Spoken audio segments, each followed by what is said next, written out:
प्यारे बच्चों अस्सलाम वालेकुम। अब हम लोग पढ़ने जा रहे हैं लेसन नंबर 1 का 1.6 सनअती इनकलाब। हमारा लेसन नंबर 1 है यूरोप में नशात सानिया और साइंस की तरक्की।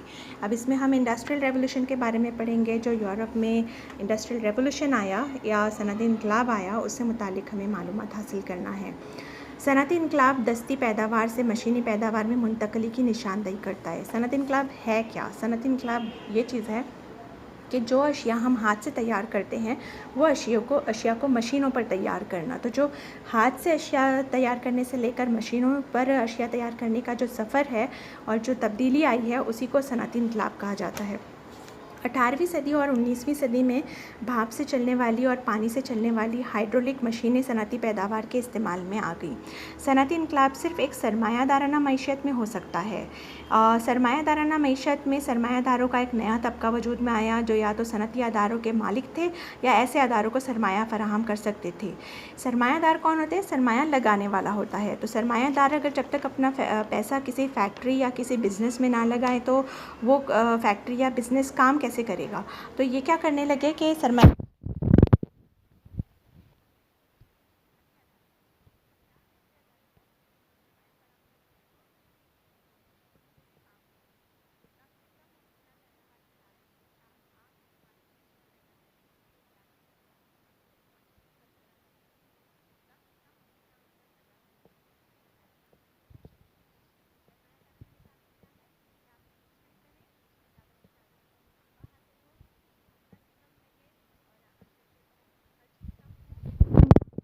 मिले तो ये सरमायादाराना मईशत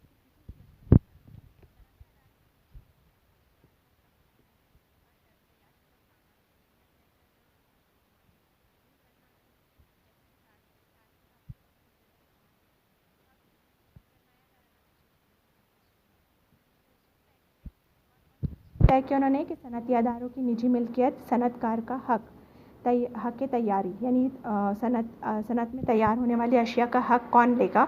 तैयारशुदा माल जो है उसका उस सामान की कीमत तय करना। दूसरा, मुनाफे के मार्जिन का तयन करना, यानी जो मुनाफा होगा, प्रॉफिट होगा, उसे तय करना। और सारिफ का अपनी पसंद का सामान खरीदने का हक भी ये सरमायादाराना मईशत के उसूल होते हैं जिनकी बुनियाद पर सरमायादाराना निज़ाम काम करता है। लोहे की धात और कोयले की बड़ी मिकदार दस्तयाब थी इंग्लैंड में, और इंग्लैंड की मरतूब आबो हवा में कपड़े के बुनने का काम भी बहुत उम्दा था, यानी कपास का सूत तैयार करने के लिए ये बहुत मौजूद था।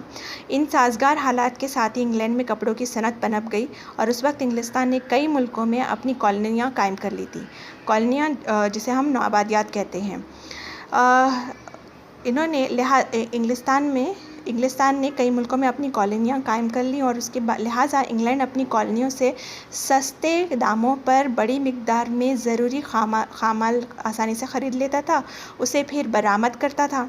इंग्लैंड बरामद करने के बाद इंग्लैंड में दरामद शुदा अशिया सामान कॉलोनियों को भी बरामद कर सकता था और अपनी बहरिया को इस्तेमाल करते हुए इसे बड़े मुनाफे के साथ फ़रोख्त करता था। इंग्लैंड क्या करता था? इंडिया जैसे और जहाँ पर उसकी कॉलोनियाँ थी, नौआबादियात थी, वहाँ से खाम माल हासिल करता था। अपने मुल्क में उन खाम माल पर नई अशिया तैयार करता था और वो अशिया को बेचने के लिए उसे बाज़ार की ज़रूरत होती थी, इसलिए फिर वो दोबारा अपनी नौआबादियात में लाकर उन्हें अच्छे खासे मुनाफे पर बेचा करता था। सस्ते मज़दूर की दस्तयाबी ने उनके लिए अखराजात की ज़्यादा से ज़्यादा सतह को बरकरार रखने के लिए मैदान तैयार कर दिया। सनअती इनकलाब ने अलबत्ता भारत को शदीद मुतासर किया। उसने भारतीय घरेलू सनतों का ज़वाल किया। भारत में टेक्सटाइल कपड़ों की सनत तकरीबन रुक गई। ईस्ट इंडिया कंपनी की इंतज़ामी पॉलिसियाँ अंग्रेज़ों को हिंदुस्तानियों के मुकाबले में फ़ायदा पहुँचाने के लिए बनाई गई थी। रेलवे ने यूरोपीय अशिया की फ़रोग़ के लिए देही इलाकों तक नक़्ल हमल को मुमकिन बनाया। ये भारतीयों के माशी इस्तेसाल में बदल गया।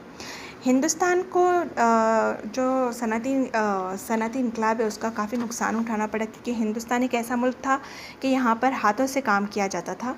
तो यहाँ पर अब लोग जो है वो कपड़ा बुनने का काम या दीगर चीज़ों का काम जो है हाथों से तैयार करते थे। اب جب ہندوستان پر انگریزوں کا قبضہ ہوا تو انگریزوں نے یہاں پر اپنی نئی ایجادات کو یہاں ہندوستان میں متعارف کروایا، جس کی وجہ سے مشینیں آ گئی، ٹیکسٹائل انڈسٹریز میں ترقی ہو گئی، اور اس کے علاوہ پھر ریلوے سروسز آ گئی، تو جس کی وجہ سے جو کام ہے پہلے جو بھارتی ہاتھوں سے کیا کرتے تھے اب وہ ان کی جگہ مشینوں نے لے لی، تو جس کی وجہ سے ہندوستانیوں کو کافی بڑا نقصان اٹھانا پڑا اور معاشی استحصال سے گزرنا پڑا۔ تو اب یہاں پر ہندوستان میں اور دیگر نوآبادیات میں برطانیہ یا یورپ نے اپنی قوم پرستی، معاشی قوم پرستی کیسے قائم کی، تو اب اس کے بارے میں ہم کو پڑھنا ہے اپنے پوائنٹ نمبر 1.7 میں، معاشی قوم پرستی، اکنامک نیشنلزم۔ پرستی میں اضافہ صنعتی انقلاب کا نتیجہ تھا۔ صنعتی انقلاب کی وجہ سے ہی معاشی قوم پرستی میں اضافہ ہوا۔ حریف قوموں کی معاشی نمو کو گرفتار کرنے کے ساتھ ساتھ کسی کی اپنی قوم کی معاشی نمو کا تعاقب کرنا مختلف اہمیت کا حامل بن گیا۔ جب صنعتی انقلاب آ گیا تو انڈسٹریل اور اکنامیکل کمپٹیشن بڑھ گیا، ہر کوئی جو تھا وہ دوسرے سے آگے بڑھ جانا چاہتا تھا، تو حریف ملک پر معاشی پابندیاں لگانے کے طریقے وضع کرنا ضروری ہو گئے، تو اپنے ملک کو ترقی کرنے کے لیے دوسرے ممالک پر پابندیاں لگانا ضروری ہو گیا۔ دوسرے ممالک کی درآمدات اور برآمدات کو ممنوع قرار دینے، ان کے سامان پر بھاری ٹیکس دینے، بنیادی طور پر ایشیائی اور افریقی ممالک میں کالونیاں قائم کرنے جیسے اقدامات، اگر ضرورت ہو تو کالونیوں کے مقامی لوگوں سے لڑائیاں لڑنا معاشی قوم پرستی کا حصہ بن گیا۔ تو یہ معاشی قوم پرستی میں کیا ہونے لگا کہ جن علاقوں میں یہ اپنا قبضہ کر لیتے تھے، یورپی اقوام قبضہ کر لیتے تھے، تو وہاں پر وہ کچھ پابندیاں عائد کر دیتے تھے کہ جیسے وہ ملک جو ہے وہ کسی اور سے خرید و فروخت نہیں کر سکتا تھا، یا پھر جس سے بھی خرید و فروخت کریں گے تو ان کے درآمدات اور برآمدات پر انہیں بھاری ٹیکس دینا پڑتا تھا۔ وہاں سے مزدوروں کو، وہاں سے لوگوں کو بطور غلام یورپ میں لے جا کر بیچا جاتا تھا، تو سستے مزدور انہیں دریافت ہو جاتے تھے۔ تو غرض اس طرح سے، اور اس کے علاوہ مقامی لوگوں سے اپنے بزنس کو فلورش کرنے کے لیے، اپنے بزنس کو بڑھانے کے لیے انہیں جنگیں لڑنی پڑتی تھیں۔ تو اس طرح سے انہوں نے معاشی قوم پرستی کو بڑھاوا دیا۔ فاضل پیداوار کا سلسلہ صنعتی انقلاب کا اثر تھا، اور اس کے نتیجے میں فاضل پیداوار پر مبنی معیشت نے معاشی قوم پرستی کی حمایت بھی کی، یعنی ایکسٹرا پیداوار کرنے کی حمایت کی گئی، کیونکہ اب انڈسٹریل ریولوشن آ چکا تھا، مشینی انقلاب آ چکا تھا، تو اب مشینوں پر جو ہے وہ بھاری مقدار میں اشیاء کی تیاری ہو رہی تھی، اور اس نے کس چیز کو جنم دیا؟ اس نے جنم دیا سامراج کو، یعنی کہ اپنی حکومت کو۔ اس نے نئے بازاروں پر مسلسل قبضہ کرنے، خام مال کی سستی فراہمی کے ذرائع کی تلاش، خام مال کی غیر ٹوٹے ہوئے سلسلے کو برقرار رکھنا، زیادہ سے زیادہ سرمایہ کاروں کو راغب کرنے، ان کی سرمایہ کاری کی حفاظت اور اسی طرح کے ذرائع کی تلاش کا شیطانی چکر شروع کیا۔ اس کے نتیجے میں کالونیوں کا لامحدود استحصال ہونے لگا۔ انتہائی قوم پرستی، صنعت کاری، نسلی برتری کے تصورات، جارحانہ استعماری پالیسیوں نے سامراج کی مزید ترقی کی حمایت کی۔ اس کا نتیجہ یورپی اقوام کی سلطنتوں کی بے پناہ وسعت تھی، جیسے انگلستان، فرانس، بیلجیم، جرمنی وغیرہ۔